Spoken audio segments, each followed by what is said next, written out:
Welcome to Solutions for Higher Education, a podcast by Scott L. Wyatt, president of Southern Utah University in Cedar City, Utah.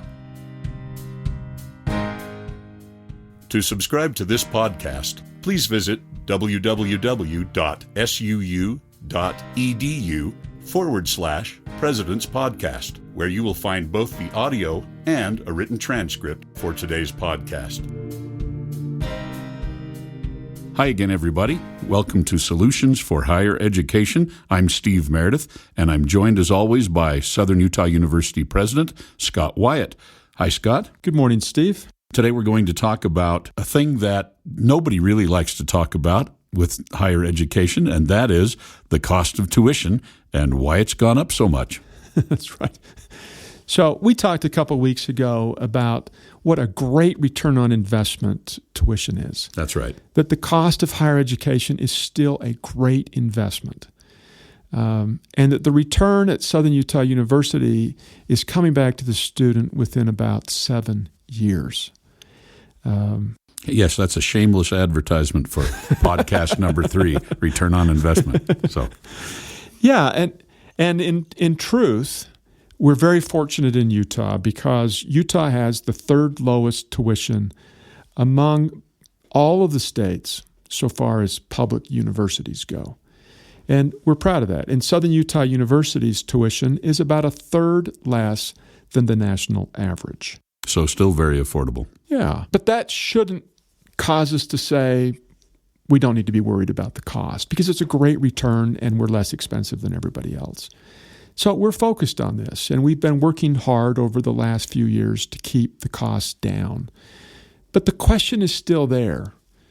Why is it that over the last 20 years, 40 years, 60 years, that tuition has gone up substantially faster than inflation?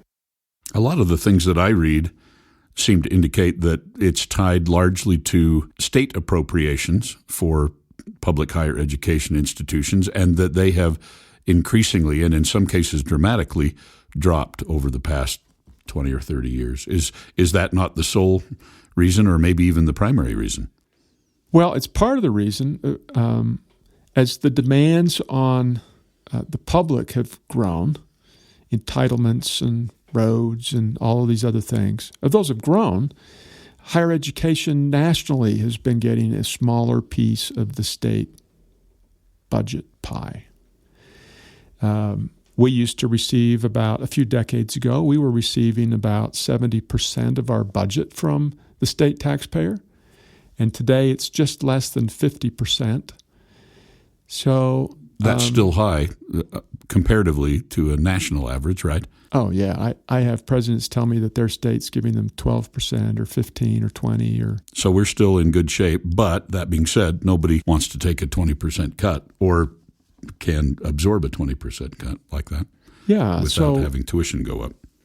We can say at the same time we're very, very grateful to our public and to our legislature for being so supportive, but also acknowledging the fact that if our budget state support portion has declined from 70 to 50, 48%, that expense is picked up somewhere, and it's typically picked up in student tuition. Right. But the other part of this is that I think what we see, Steve, is that universities actually have a very different mission today than they had years ago. And that different mission is a much expanded mission. And that expanded mission is expensive. So let's just kind of take a look at this, and I think that most state universities would have a similar story.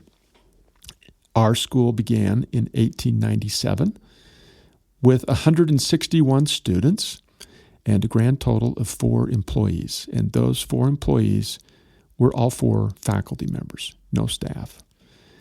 And so these faculty members were responsible to take care of the library. One of them was the president. What a cushy job to be the president of 4 people, including yourself. I'll bet that feels pretty good to you, yeah. It'd be great. But it was basically teaching, and everything else was just kind of minor and in support of teaching. And then as we go forward through the decades, By the time we get up to about 1960, we've seen this growth of staff members, but we still have 4 faculty members for every 1 support staff. It's still basically teaching. That's really what's going on. It's teaching plus support of the teaching mission. And then when we move into the 80s, there's this shift that occurs at our university, and I think generally around the country, where during the 80s, late 70s and 80s, we see that the number of staff members becomes larger than faculty members, and it takes off and never looks back. Today, we have 1.7 staff members for every member of our faculty. And I was talking to the president of a larger university recently and was told that that university has 4 staff members for every 1 faculty member. So it's now completely inverted from the way it used to be. It's inverted. Instead of 4 to 1 faculty, it's 4 to 1 staff. Yeah. And for us, we still don't have twice as many full-time staff members as faculty members. But we might ask, well, what are all these staff members doing? What's going on? And is that perhaps, in part, an explanation for the rising costs of tuition? I know faculty ask you that question regularly, right? That's right. Why are you hiring more staff members? We need more faculty members. And that's another topic for another day. But it's still related to the same piece, and that is that today universities are doing much, much more than just teaching. And I could put these into probably 2 categories. The one is that we used to take, I'm going back several decades, we used to take into universities students who were basically prepared to study, and if they weren't, then tough luck. So today we have all kinds of services to help these students: developmental math, developmental English, extra tutoring, counseling, career advising, just all the kinds of things that I think that most students 40, 50, 60 years ago didn't need. Right. And then the other part of this is that not only are we serving a broader student, but we're serving a broader community. Today, it's expected that universities do lots of things. And so we're responsible for economic development and community services, that our community can draw more new businesses if we have a vibrant athletic program, if we have arts, if we reach out to businesses and find out what it is that we can do to help them grow, and then we create special programs for them. And the purpose of this is not directly related to teaching our students. It's more directly related to building the economy of the community where these students may actually not have grown up. They're just visiting as students, and then they'll go home to their own community someday. And there are other services that were traditionally community-based that the university now provides. For example, we have our own police force. Right. The community doesn't have the resources available to them to take care of the burdens, I guess you could say, that we create. And so we have our own police department. We have our own mental health counseling. We have about a dozen full-time counselors helping students with every imaginable mental health challenge they've got. Mental health.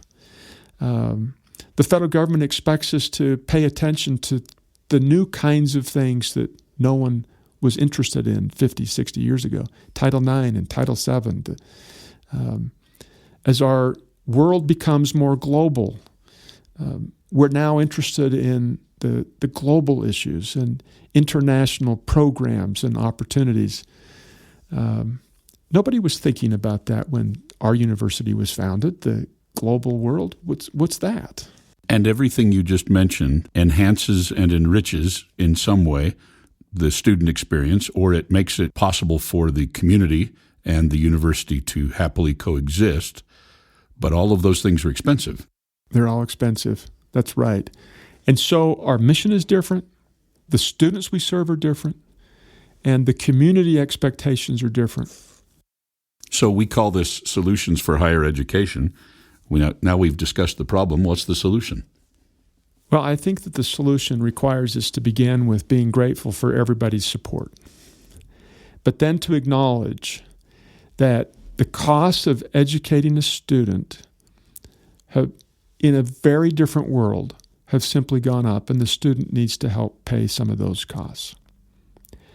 But that as our mission has evolved and we have taken over a stronger role of community service, things that were traditionally state, county, city responsibilities, the community needs to step up and help us with those aspects of our mission. And so the solution is going to continue to be a combination of tuition and public support. And the declining public support needs to be reversed because our support of community has, in a sense, reversed.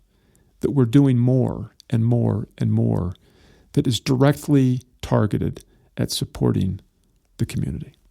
You've been listening to Solutions for Higher Education with Scott Wyatt, president of Southern Utah University. We'll be back again soon. Thanks for listening. Bye-bye.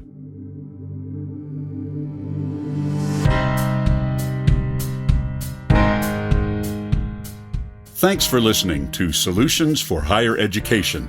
To subscribe to this podcast, please visit www.suu.edu/President's Podcast, where you will find both the audio and a written transcript of today's podcast. The original music for this podcast was composed by Jack Barton, a master's degree student in music technology at SUU. For more information about Southern Utah University, please visit www.suu.edu.